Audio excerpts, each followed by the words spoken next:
Hello there, little yellow badge in the corner suggests that we're live. So welcome to Movie Club. This is the second one we're doing. So Nicola hasn't arrived yet. He's going to arrive later with any luck. So we got Shah, and we got Headless Chichen, and we got me, Cliff Jumper. So No. We have Nicola. He's in the outside chat, and he said first. Yeah, but that's not much use when he posted that a few hours ago. Oh. So today we have a film that Headless nominated. So each week, so for those people who haven't seen this before, what we do is we just had a hangout. We were in one day, and we were just chatting about movies, and I just suggested, hey, why don't we have a movie club? So we all of us watch the same movie, and then we get together, on a Thursday night, and we'll just chat about what we thought of the movie that we watched. And each week, one of us nominates the movie, and we then watch the movie. So tonight, Headless has nominated a film, and that film was back to 1942. It's a Chinese movie, and Headless is now going to explain a little bit about it. Well, it's a foreign film, so you're going to have to read it. Would you like more, Cliff? Yeah, a little bit more. Okay, back to 1942. It takes place during the Second Sino-Japanese War, or basically when Japan attacked China. And in one of the Chinese provinces called Henan, that's when they had a famine that year. So it's basically following the ordeal of one man, Master Fan, and his family and some of the people who went with him to try to basically get through the famine and all the ups and downs that they have of it. Now, what's really important about the film too is culturally the Chinese don't acknowledge the famine or this period. If you ask people who went through that whole ordeal, they'll just pretend like it didn't exist. It's like a collective amnesia. So that's why this film does become important, because the author of the book it's based on had to do a lot of work to get the stories out of these people who went through it. So we're going to put on the trailer so people can get an idea what it's like.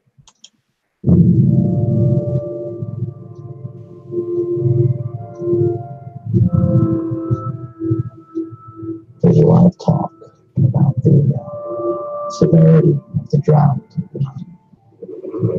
And what could a drought produce so many displaced people?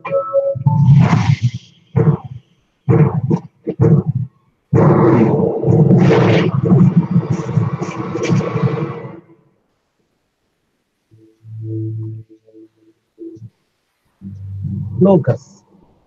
It's mainly because of locusts. And locusts.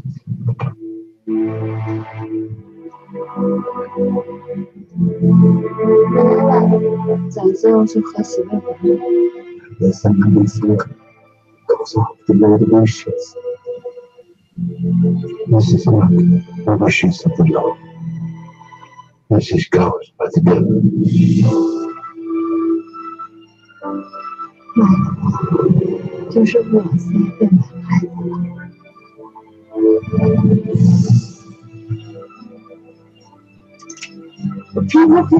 A good people. Why would I stop on dying for?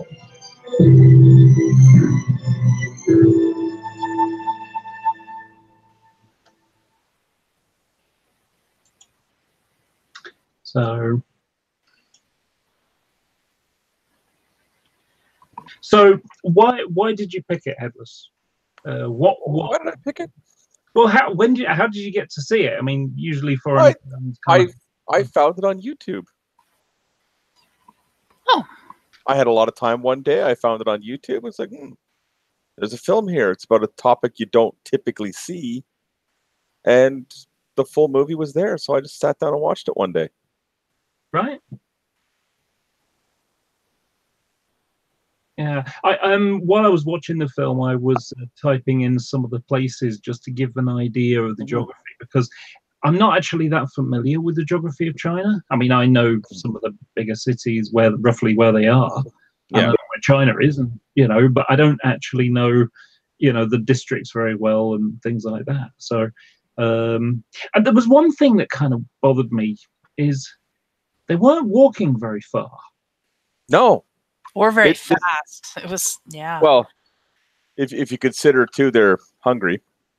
Well, yeah. You don't get very far in a day.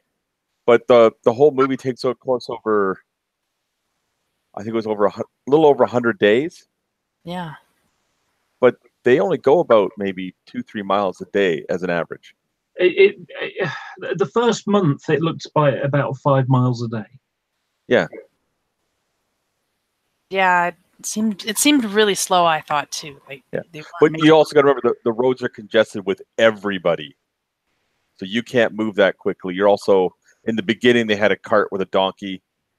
And then as time goes on, someone's eating the donkey. So now you're pulling the cart. And over time, you just eventually lose everything. Now you're just walking. But as you keep going, you're getting weaker and weaker. Yeah, it's just that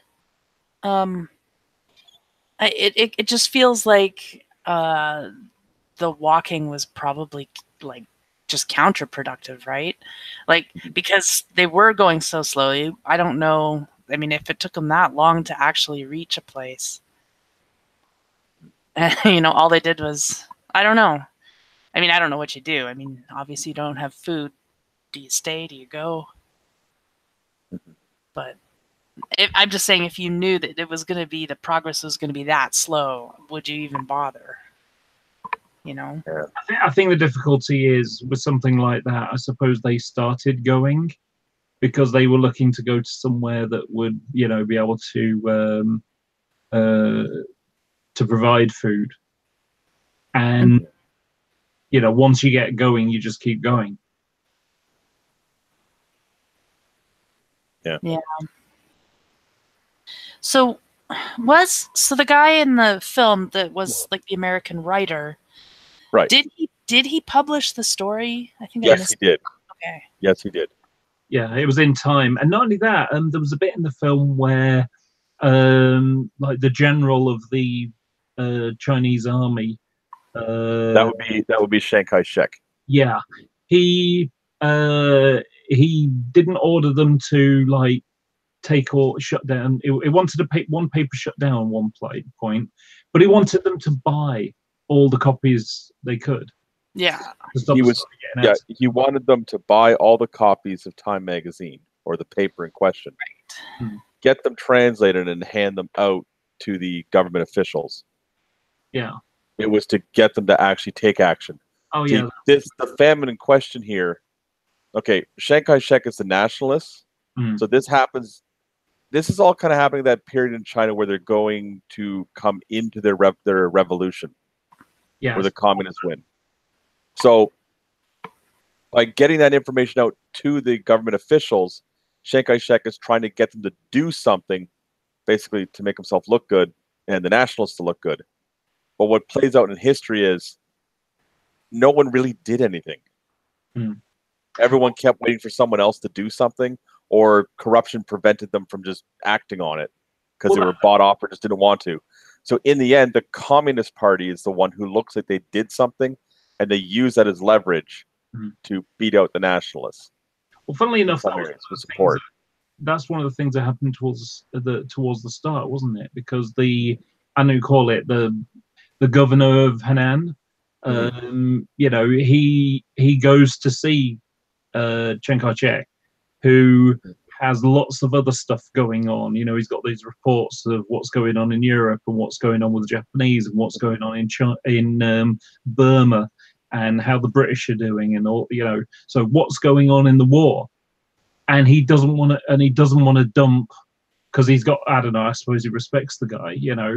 Looks up to the guy, and he didn't want to dump another problem on his shoulders. Mhm. And so he says, "Oh, don't worry about it. It's fine." Mhm. And that decision meant that people starved and died. And then when it got really bad, that was when Chiang Kai-shek found out about it and Right. sent, what was it? Is it something like 300 million of wheat or whatever it was? I think it was 80 million. 80 million tons. But Yeah. even when you figure out how many people there were starving, when you divide up that 80 million tons, Yeah. that's enough food for everybody for 3 days. Yeah. Wow. I mean, I don't know that. I mean, that back in that time during the war, I mean, I'm not sure the government really could do. I mean, they could have done more sooner, but I don't know. Like that's pretty bad. That's a lot of like. I was surprised at how many people, but I mean, I guess China does have a lot of people. Yeah. Well, that's certainly true. Yeah. Incidentally, the nationalists got kicked out of China. Effectively, they got Yes, in the end, yeah. and the only place they exist now is Taiwan. Yeah. And, Well, technical Cliff, they weren't kicked out; they retreated. well, yes, but the main airport on for Taipei, which is the capital of Taiwan, is called Chiang Kai-shek Airport. Just funny little random fact for you.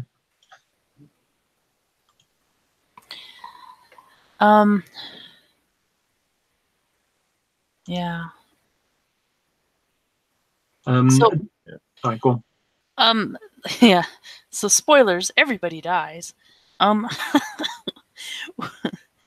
think even at the end, like, wasn't the implication that he was gonna go die too with that girl?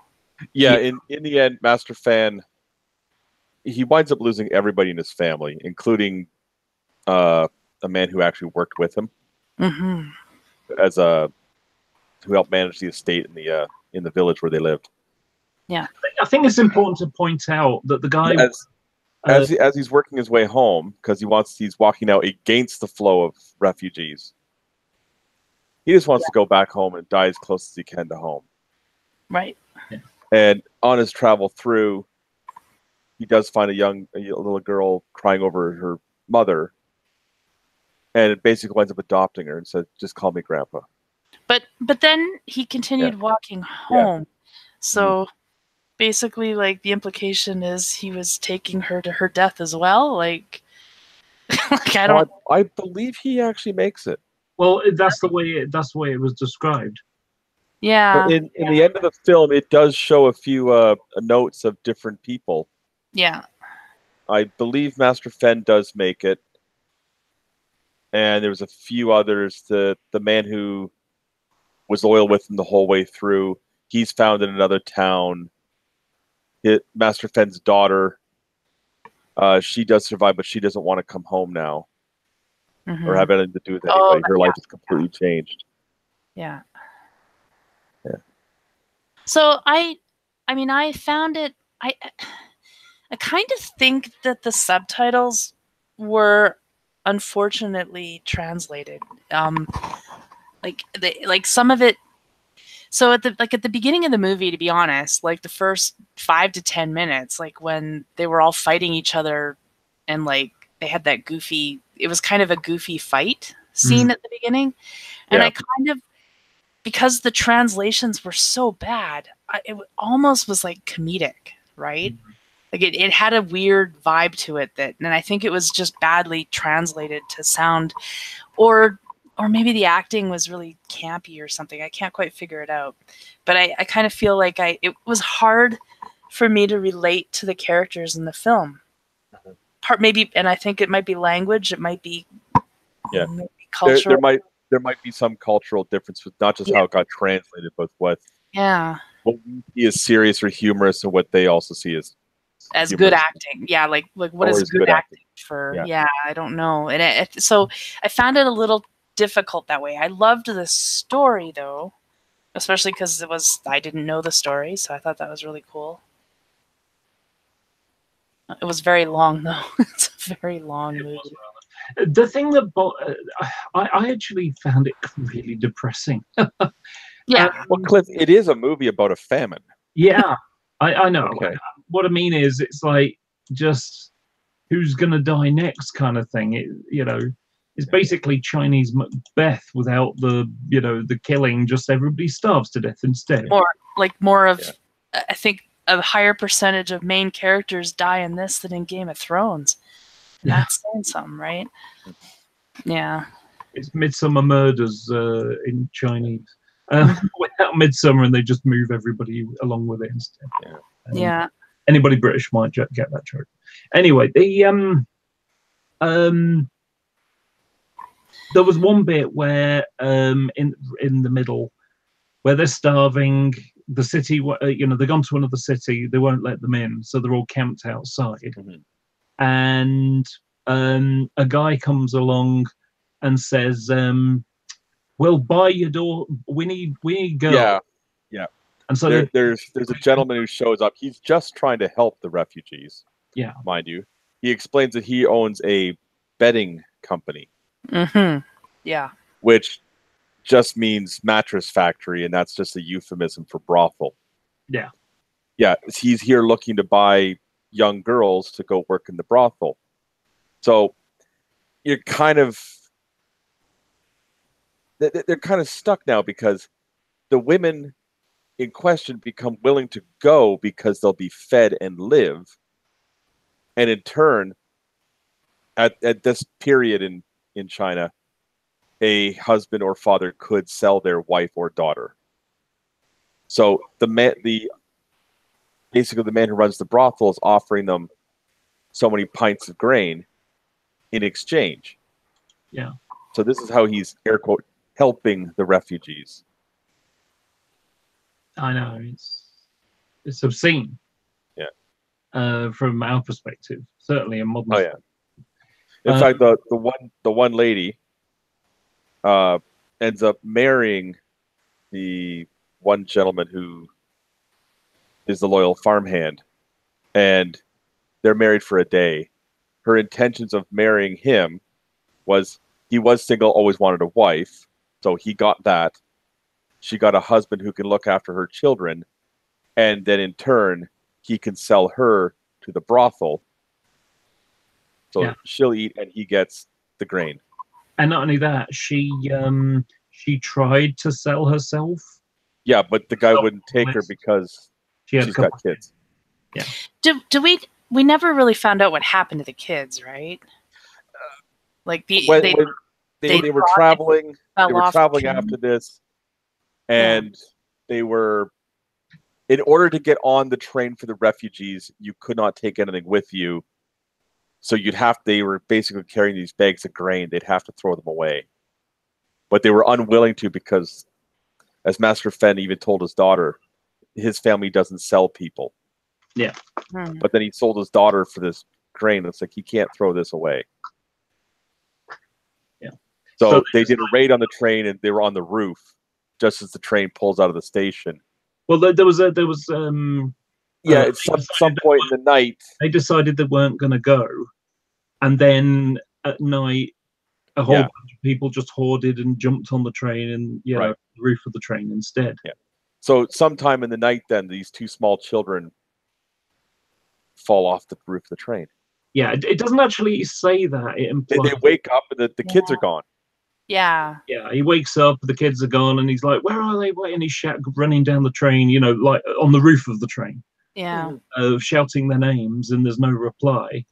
And he assumes that they must have fallen off in the night. Right. So he jumps off too. He jumps off to go and find them. And then he ends up bumping into the Japanese and ends up being skewered with a sword in through his mouth. Yeah. So he never found the kids. We don't know. I guess for sure what happened. And the reason why he got skewered in the mouth was because he wouldn't give up the little pinwheel thing that he'd made out of a walnut and a piece of Yeah, it was a memento that the lady that he married who had the 2 children, she had him promise not to sell the kids. Yeah. That pinwheel was made by the child's father. Yeah. So it was kind of a memory of their parents. Like, don't lose these children. And unfortunately, they fell off the roof of the train. Yeah. You know, but if, I mean, the family didn't all die, because at the end, you know, it's like the daughter sold off as, sold off as a prostitute. Yeah. You know, the helping hand guy, he lives on, but he. Sorry. The guy who's the helping hand guy, he's the one who got scared by the sword of the Japanese. Oh, so who was the one that got married? No, he was the one who got married. There's a couple other characters in there. When they meet up with the Japanese, there was a man who's in charge of the circuit court. I believe he's the one who's found later in one of the cities. Well, there were 2, because there was effectively his son-in-law, and then later on they bump into another family from the same village, and they team up together for support. And I thought it was the husband of the other, you know, the husband of the other guy. Yeah, he was the one that survived, but it was his.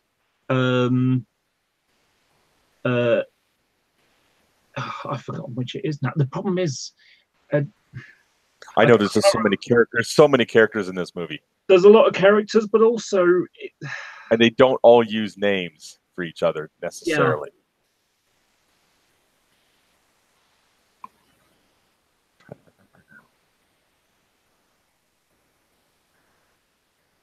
No, the guy who marries the woman in the end there, he was single and he was the farmhand. Right. Okay. Okay. Because that's when he meets up with the Japanese. The circuit court judge tells the Japanese commander that this guy works with horses and animals. So he's trying to make him useful so they don't kill him. You know, give him a job and feed him. It's just when they heard the pinwheel, that was it for him. Yeah, because initially they thought he was a soldier.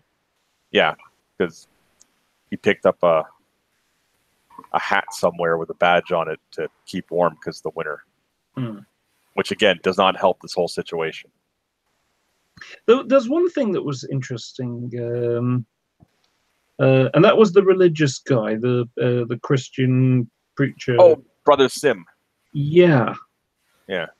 Who basically starts off with like, yeah, you know, this is happening because you weren't, you know, obedient to my God thing. Yeah. Of course, they're pretty much Buddhists there. Yeah. That's the standard, or Confucianists as well. Mm-hmm. But generally, Chinese people were Buddhists about then, if I remember correctly.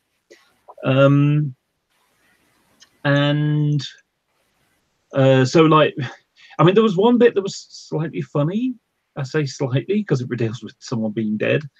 But some old guy dies, and he, you know, this guy starts singing. This preacher, this priest. Yeah. He starts singing, and of course, the singing is awful. It's like monotonal. It's terrible. So he starts singing this song, and then at the end of it, he sort of does this last sort of thing, and then pulls his hand over to close the eyes, but the eyes stay open because it's freezing cold. Mm-hmm. And so he does the same line again, and he tries it again, and the eyes stay open, and it's like, yeah, just bury him. Yeah. It's almost like the Uncle Sim, or Brother Sim thinks that this man, he died with his eyes open because he was without God. So he's trying to close his eyes now. Yeah. And bring him to God. And of course, you're right, the body's cold. And it's the winter time. The skin isn't moving. Yeah. You know, but the dead guy's even beating him out here. He won't convert. This Brother Sim gets no converts throughout this entire movie. Yeah. But the thing that pisses me off about it is the guy, you know, Brother Sim's argument is effectively he died because he didn't have faith. No, he died because he didn't have any fucking food. Yeah. Yeah. It's funny how food, you know, praying and faith doesn't fill your belly. Yeah. Despite what the Bible says. Yeah. I kind of And wondered if- G-Man. Oh, yeah. There are no starving. Okay. All right. So, yeah. So that like was gonna eventually come up. so that like the government was very, they took a lot of like I don't know, would you call it pride, I guess, that they didn't want the world to know about the drought and the famine, and it seemed like a point of pride, right? Like that, like they didn't want anyone to know. But like I suppose the other reason is they didn't,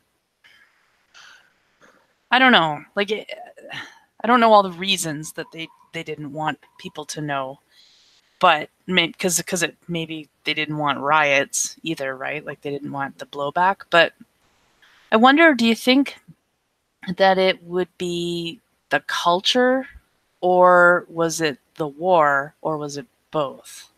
Usually these things are a combination of multiple. Yeah, and you've also got people who got put into power because the guy who used to sit in that position got ousted out. Somebody else comes in. They're there because they're a friend of a friend, or they say the right things, but they really shouldn't be in that position. Yeah. So now they're just trying to look good, curry favor, profit if they can from their job. Even the guy who's the circuit court judge, he was a cook. Yeah. He becomes a circuit court judge because it's a lot better than other jobs he could have got. And he tells his little henchmen that are with him, like, if you stick with me, you'll be working in the government administration when this is over. Yeah. So he'll get them promoted if they toe the line with him. And not only that, nobody else wanted to do it. Yeah. He says, well, no one else wanted to do it, but it's better than anything else. So yeah. And stick with them. Yeah. The other thing that was a bit rough. So there's this 18 million tons of food that's going to become available, and so there's a lot of corruption going on. So everyone's trying to take a piece of this pie, a piece of this food, and every single one of these, like one guy that's in charge of the law and order, the cops. Yeah. And he wants a chunk of it because, without law and order, without the cops being fed, then everything just turns to shit. And so we need food. And then there's someone in production. It's like, yeah, we need, in order to have, and you got to feed the factory workers to keep to produce the goods for your war here. You got to feed the police, otherwise you'll have riots. You got to feed the teachers, and the teachers and students, otherwise you won't have a future. Yeah, and if and it's like, yeah, sorry, we got people dying here. Are we going to pick and choose who just because they're more important? It's that ethical dilemma, isn't it? Who's more important? Yeah, but then again, in that same meeting when these guys were having the talk, there's two people who were not present because they were with somebody else having another discussion somewhere, who then end up being held ransom. Yeah, it's do not return unless you pay off that guy with the grain. Yeah, well, they'd promised 30 million tons of food. Yeah. Sorry, they wanted 30 million tons of food to get the guys, and they were the guy, if I remember correctly, they were the administrators over the farming and produce or something like that. And they went there to try and, sort out some food transfer stuff. And instead they end up being taken hostage because they haven't got any food either. So, if you want your people back. And then even then, there's a factory owner who is profiteering off the war, but then he's saying, "Oh, I'll give you half of what my profits." But later on, we see the same guy in the factory who is taking bribes. So effectively, it's a cyclical system because, I'm going to give up that, but actually get it back in a different way. Yeah. You know, I mean, can you imagine? I mean, this I studied. Although I don't remember a huge amount of it, but I studied the communism and China. It's more political intrigue rather than the little details. But and in it did. We went into reasons why the populace were more in favour of the communists, because there was a lot of corruption, and it was blatant as well. Everybody kind of knew about it in one way or another, and so they didn't like it. And so when you're the I remember studying Vietnam, and so if you're well off and you're an industrialist or something like that, then capitalism is great. But when you've got the communists, so you've got rich landowners, and then you've got mass amounts of poor peasants, and then the communists say, well, rather than you working for the man, why not join us and you become a part of it? Or you're a part of this. You're not working for the man anymore. You're working for the people, and you're one of the people. You get back what you give in. That is tempting. So you can see why post-war China devolved into communism. Mm-hmm. Sad thing is, communism has never really worked, and as a side note, Cliff, another movie that would demonstrate this, that takes place with the dethroning of the old emperor. Oh yeah, moving into the new government. Yeah, The Last Emperor. That would be The Last Emperor. Yeah, you see a scene of this gentleman going around in a motor car around the Forbidden City, and the young emperor asks his friend, like, "Who is this?" And he explains, "This is the new." That would be The Last Emperor. Yeah, you see a scene of this gentleman going around in a motor car around the Forbidden City. We're waiting, Cliff. And the young emperor asks his friend, like, "Who is this?" And he explains, "This is the new." You done? Okay. No more echo? I turned on the live stream. I turned on the live thing and the audio. Okay. So. All right. So, anyways, you find out that this is the new government head here, the new emperor, as he was referred to. Well, that gentleman in the motor car was only actually in power long enough to have the coins made with his face on it. So about 3 weeks before he was out of power. So that whole period in Chinese history there, this is all going on. And if you have a position in government somewhere, you're really just trying to keep it and not be thrown out. And if you're going to get thrown out, you may as well try and make as much money as you can along the way, because you're probably going to lose your job anyways. Yeah. So that whole period was it became very corrupt. Yep. Hey, Nicola, you finally joined us. Yes, I apologize for that. I got distracted by personal matters. Oh, okay. So just see the movie. Yeah, I've seen it a few times, actually. Yeah. So what'd you think of it? What's your thoughts on it? Well, it's a lovely piece of propagandist film.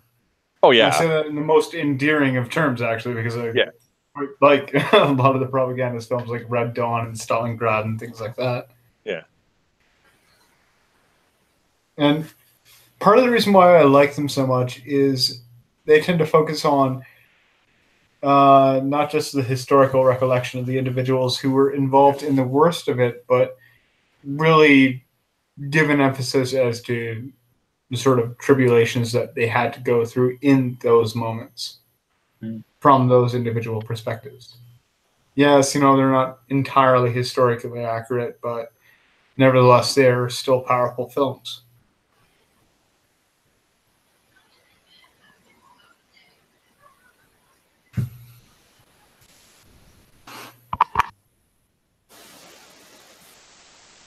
Yeah, I mean, I enjoyed it, but in a sort of like, wow, that was bad kind of sense.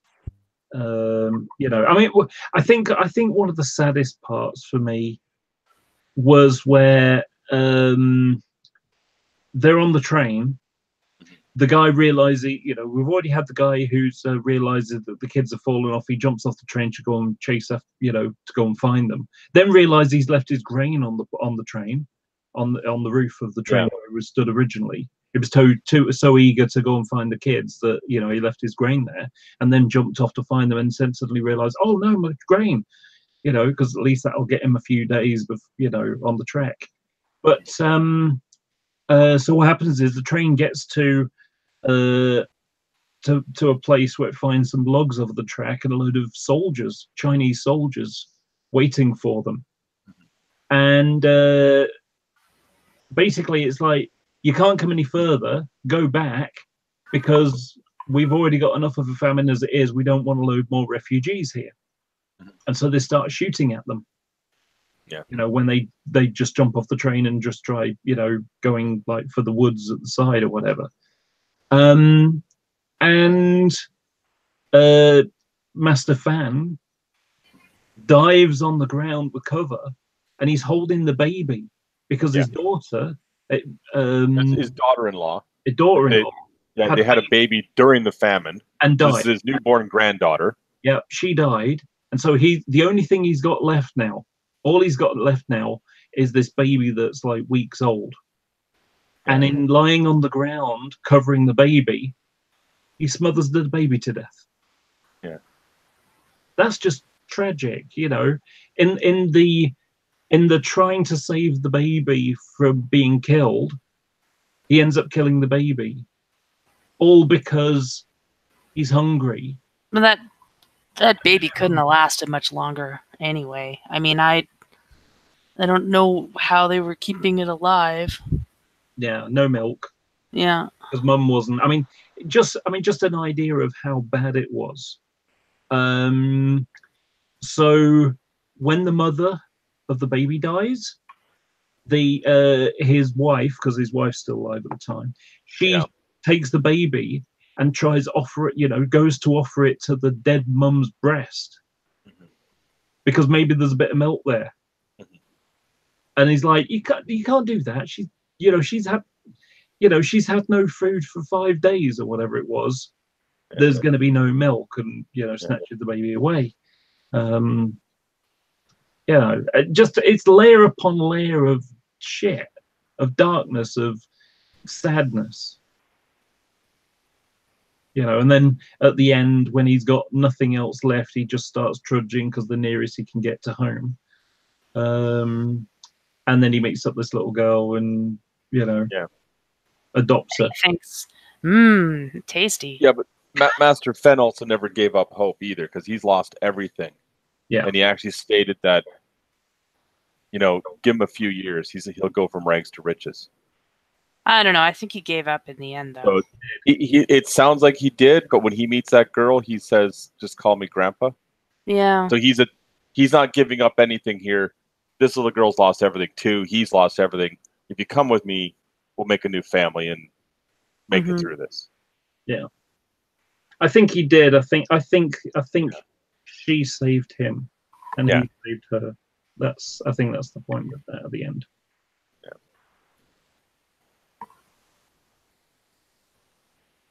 So, if I'm going to give it a rating out of 10, I think I'll give it about a 7. Why it's 7? Although it was good to watch, it was just too damn depressing, and I really get that was kind of the point of the film, though. I know. The point of the film was so that you would sympathize with the plight of the individuals during the Japanese invasion of China. Yes. I'm sorry, something worth pointing out. They did have bombs dropped on them a couple of 3 times. Yeah. At least once. No, twice. Twice? Yeah, twice. Yeah. The third time was a bombing raid on the city. Yeah. I don't think they were in the city. These characters, these specific people. This was the leadership and the people in the capital or whatever it was. But the early part of the film was as Shah was saying earlier, was sort of just like weird and almost comedic. You know, I mean, at the start of the film, I was thinking, is this going to be like some Jackie Chan dancing around fighting thing at the start? Oh, you're just racist. No, honestly, no, gonna it be was. the. That was a joke. Oh, Yeah, I know. Well, actually, Nicola, this was good for a Chinese movie. Yeah, it really, really was actually. It got much, much better. Like Yeah. the first opening scenes, but like I said, some of the English translations I think are just really bad because they just made it sound silly. The English translations are bad, and also the set dynamics of it was pretty bad because it kind of made it look stereotypical and hammy. Yeah, But yeah, you know, like after that, which as much as you think of it as being hammy and appealing to some kind of stereotype vision that people had, that's actually historically accurate for that region. okay. So, I mean, it's worth pointing out that you know that there are many places, and China was one of them, where the early part of the 20th century didn't actually start kicking in until the middle part of the 20th century there. You know, so there was still a lot of peasant farmers. You know, there was still a lot of places where they didn't have electricity. You know, things that we took for granted at the start of the 20th century. well, to stay topical on that front, you know, the Japanese still had the samurai. So, yeah. Well, the Japanese, it was a little bit different with the Japanese because it was, they had this sort of honor thing and, you know, sort of the military. It was a bit like, it was similar to how Nazi Germany had this sort of concept of Teutonic Knights. You know, they saw themselves as, you know, the Aryan Teutonic Knights. Well, Char, how would you rate the film? I think probably a 7 as well. Yeah. Yeah. For same reasons or different reasons? I mean, I thought overall it was pretty good. It was really long, and because it's subtitled, it makes it feel longer, right? Yeah. It takes again, effort. racist.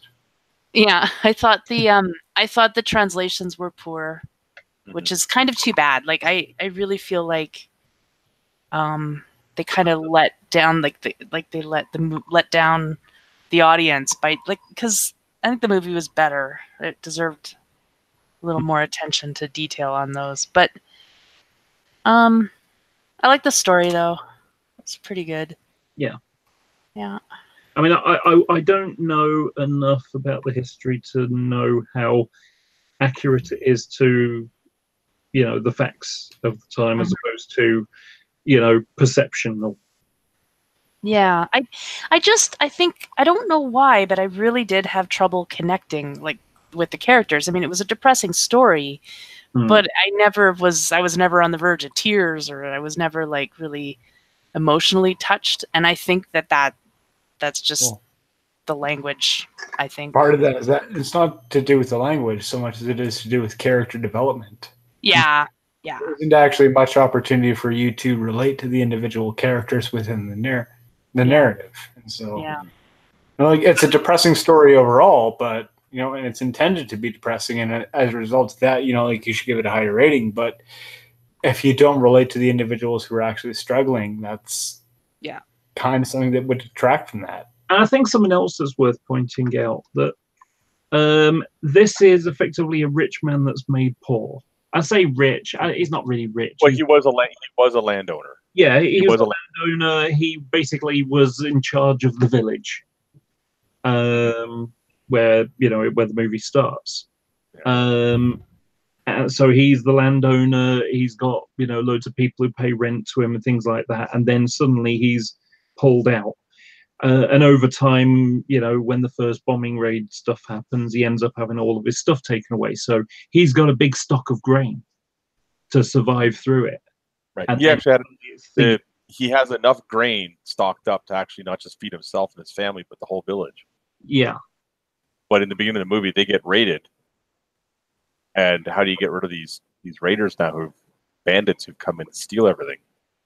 Yeah, but the little of what's remaining, he's got in his cart. So he's got enough. He effectively, compared to everybody else, he's really well off. He's in a really good position. He's got enough fun, enough food and money to feed the family. Yeah. But then circumstances change, and he ends up having nothing. Yeah. And it's exactly when they run into the army. Yeah, they run into the army. This would be the Nationalist Army, and his money gets dumped out and gets scavenged by everybody around.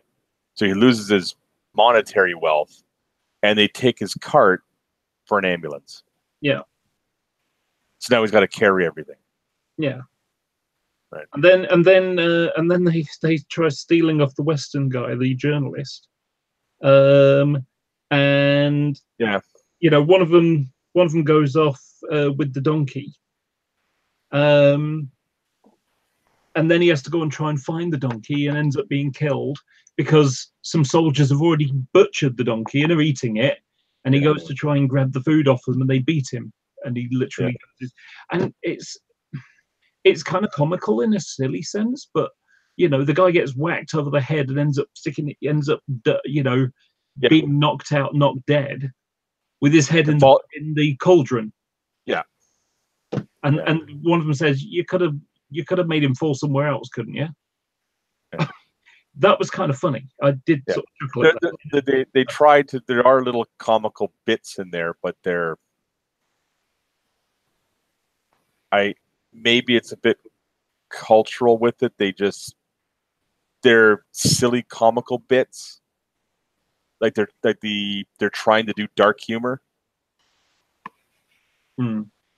But they don't do it very well.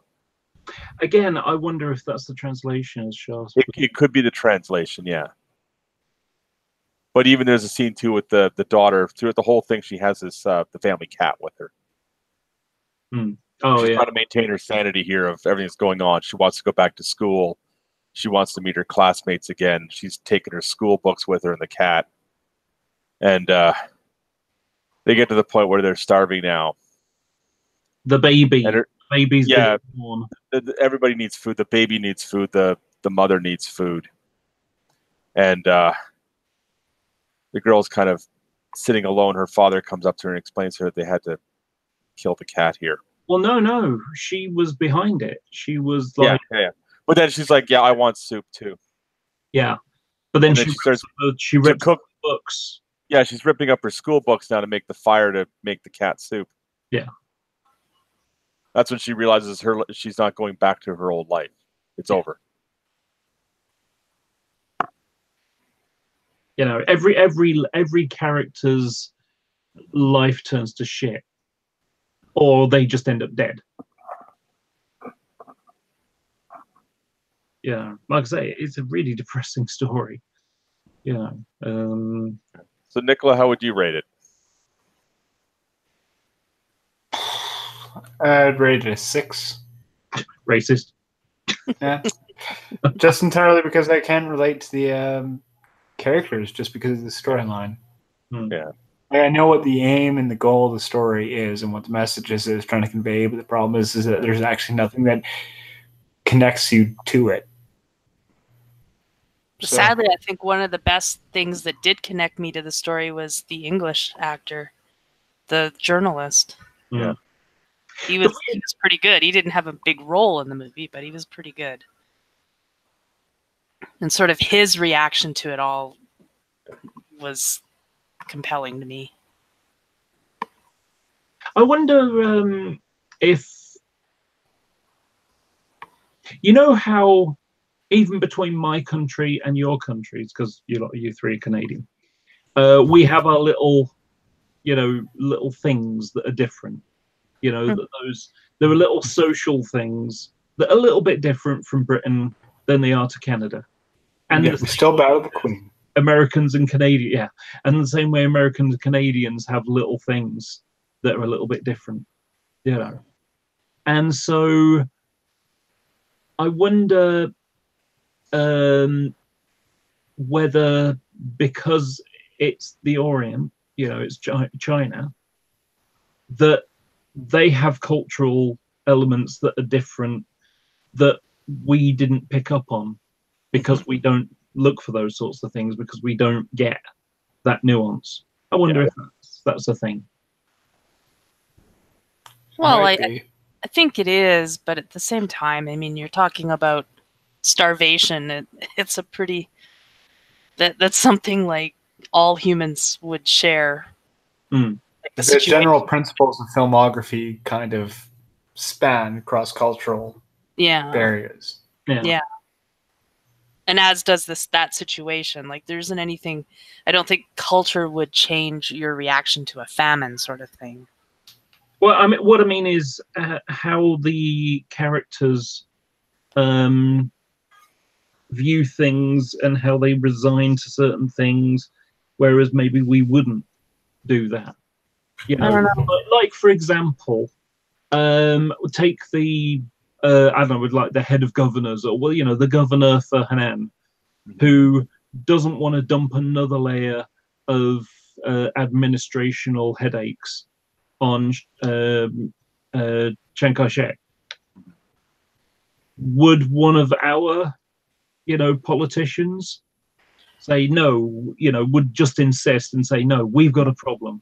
I know it's a pain, and I know it's another headache for you, but we've got a big problem here. Yeah, no, I definitely think there's some cultural motivation there, but again, like, it also, I think, had to do with the war as well, because like, if you advertise that you're weak, that's not a very good tactic in war, right?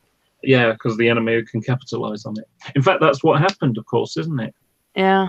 In the story, in the film, the Japanese exploit it by giving the people grain, because that'll get them on their side. And of course, then they've got more people they don't have to worry about having to fight. Yeah. So, Headless, what do you think? Obviously, it's your film. I'm sure you'll rate it higher than maybe. Not necessarily, Cliff. Okay. I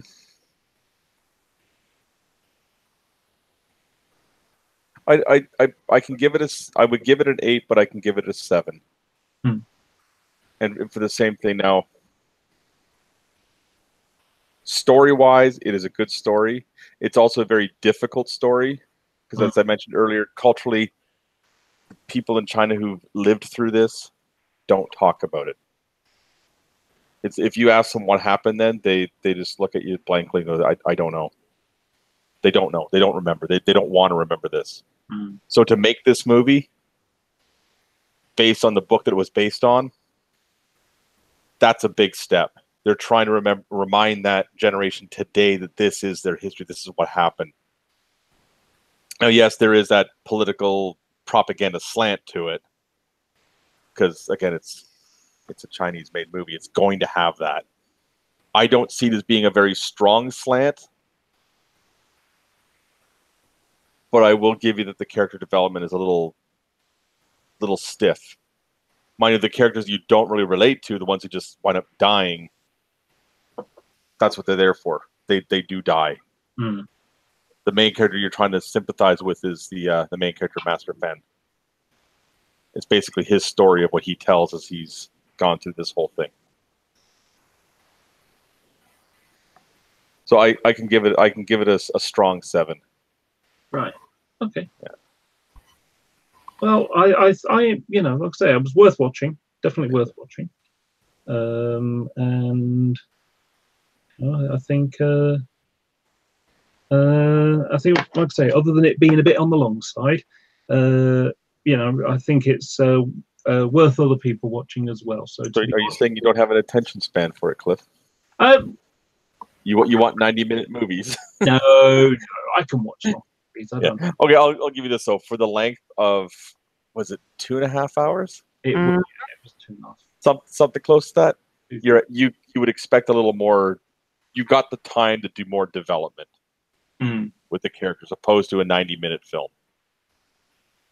Yeah, I think what may have made it better in that regard to use that time more effectively would have maybe 25 minutes at the start of the film, giving an idea of who the guy is, the problems Yeah. that are going on, setting the scene effectively. Mhm. Because there's a thing that happens in movies. They're done in three parts. But that might just be something for us watching it because we're not familiar with the events. Well, Where if this movie was made for an audience in China, they would at least have some familiarity with what's going on. the problem is, do they relate to the time? Do they have, are there that Well, many? let me give you an example, Cliff. If you watch a movie about World War II in Europe, how much of that do you need to have explained to you as the audience? But that's You didn't. No, I'm saying you didn't live through it, yeah. but you relate to it because it's the things that are going on in the beginning or throughout the film. You have a familiarity with it. Well, the part that there's a war going on, right? You know the place names, you know the people, the character, and the politics, and the language that's being used of what they're talking about. You get the gist of what's going on. Where in this case, and I'll admit to you, I'm not that familiar with the events. So there might just be, if you're more familiar with it, you pick up on a lot quicker. If you're not familiar with it, you're kind of staring at it blankly for a while, and you need more explained to you. Well, I think that, if there'd have been, even if it was just 5 minutes at the start of the movie, that would have said, okay, here's Master Fen, and he's a landowner, and he's got people paying rent and things like that, and they've got food stored, and if they, they've got enough to get the village by. If they'd have told that, and then suddenly you've got the bandits coming to try and take the food, that would have given, an indication of what the guy's about. Because all we got is, I didn't even know, because of course, when you watch a Western movie, you already know who the actors are generally. You already know who's the leading man. But I wasn't sure who was the leading man at the start of the film. I didn't know who the story was supposed to be circling about, or even the first couple of people. It's like, is it him or is it someone else or someone else? I don't know. It's always the guy wearing the white hat sitting on the right-hand side of this table. I'm not even kidding about that. That is actually a country movie trope. Right. But, it would set the scene. And if I remember correct, I had a look at this. It went to, it's not the Cannes Film Festival, but something like that. I can't remember, it wasn't a film festival. And so it's made for an international audience as well. It was an international film, world cinema, as they say.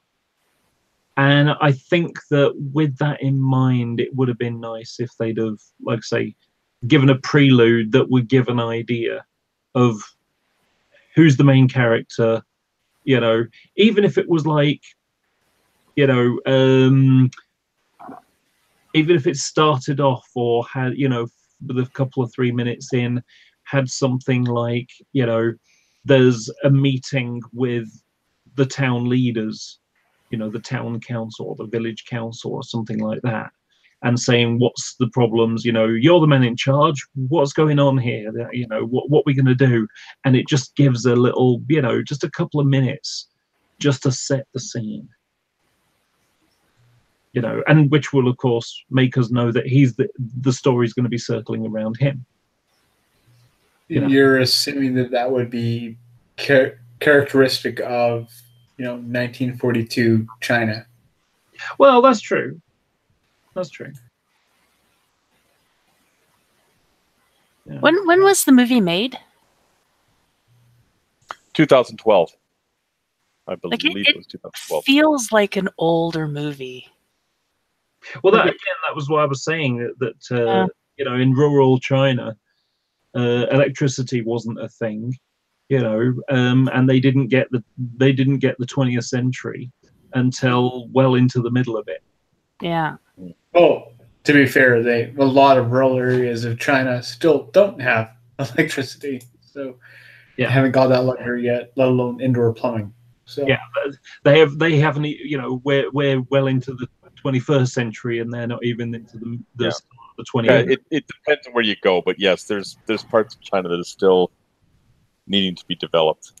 Yeah.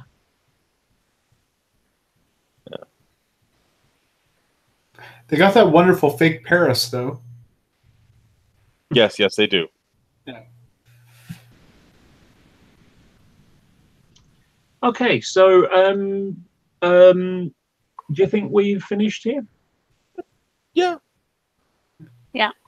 Once we started complaining about or mocking the things that are present day China, I think we're done. Okay, so for next week, Nicola's the one that will be picking the film. Have you got one set up already?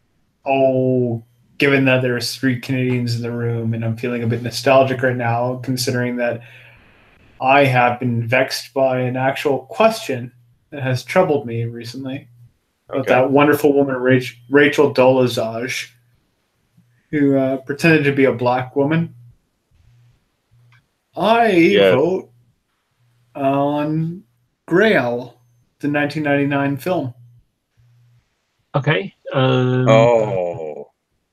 Okay, so we've got a selection. So for next week, we shall be over the next week. We'll watch the movie, and next week we shall review what we thought about that film. So thank you for watching, and have a good evening. Mm-hmm.